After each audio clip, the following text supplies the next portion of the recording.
आधारित असलेला पार्टनरशिपचा एक प्रश्न आहे. प्रश्न असा आहे, जर ए बी सी या तिघांनी अनुक्रमे 1600, 1800 व 2200 रुपये एका व्यवसायात गुंतवले आणि वर्षा अखेरीस त्यांना 56,000 रुपये नफा झाला, तर बी चा नफा किती रुपयाचा असेल? तर मुलांनो आता पहा, ते 3 जण आहेत, ए बी आणि सी. आता तिघांनी मिळून त्यांची जी रक्कम आहे, पहिल्यानं 1600 रुपये गुंतवलेत, दुसऱ्या व्यक्तीने त्या ठिकाणी 1800 रुपये गुंतवलेत आणि तिसऱ्या व्यक्तीने मुलांनो 2200 रुपये गुंतवलेले आहेत.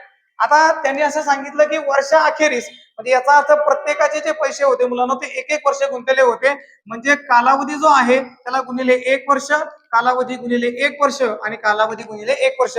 तिघांचा कालावधी जर सारखाच असेल मुलांनो तर तो नाही घेतला तरी चालेल. मग भांडवल गुणिले मुदत हा आपला फॉर्म्युला असतो आणि येणारं जे उत्तर असतं ते नफ्याचं गुणोत्तर असतं. मग मुलांना तिन्ही संख्यामध्ये पहा, आता 2 0 2 0 2 0 कॅन्सल झाले. इथं राहिलं 16 1 16, 18 1 18 आणि 22 1 22.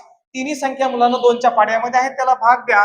बे 8 16, बे 9 18 आणि बे 11 22. अशा पद्धतीनं त्यांचं नफ्याचं गुणोत्तर 8 आस 9 आस 11 हे आपल्याला मिळालेलं आहे मुलांनो. हा झाला त्यांचा नफ्याचा वाटा. मग आपल्याला काय विचारलंय, त्यांनी 56,000 रुपये एकूण नफा दिलाय आणि बीचा वाटा विचारलाय. तर या तिघांची बेरीज करा मुलांनो. 8 आणि 9 मुलांनो त्या ठिकाणी होतात 17, 17 आणि 11 ची बेरीज करा मुलांनो, ते होतात 28. म्हणजे याचा अर्थ एकूण नफ्याचे वाटे मुलांनो 28 झालेले आहेत. मग 28 वाटे नफा म्हणजे 56,000 रुपये नफा आपल्याला त्या ठिकाणी दिलेला आहे. त्यावरून आपल्याला एका वाट्याची किंमत काढायची. एक वाटा बरोबर 28 दुने 56 आणि वरचे 3 शून्य, म्हणजे एक वाटा नफ्याचा मुलांनो 2000 रुपयाचा आहे.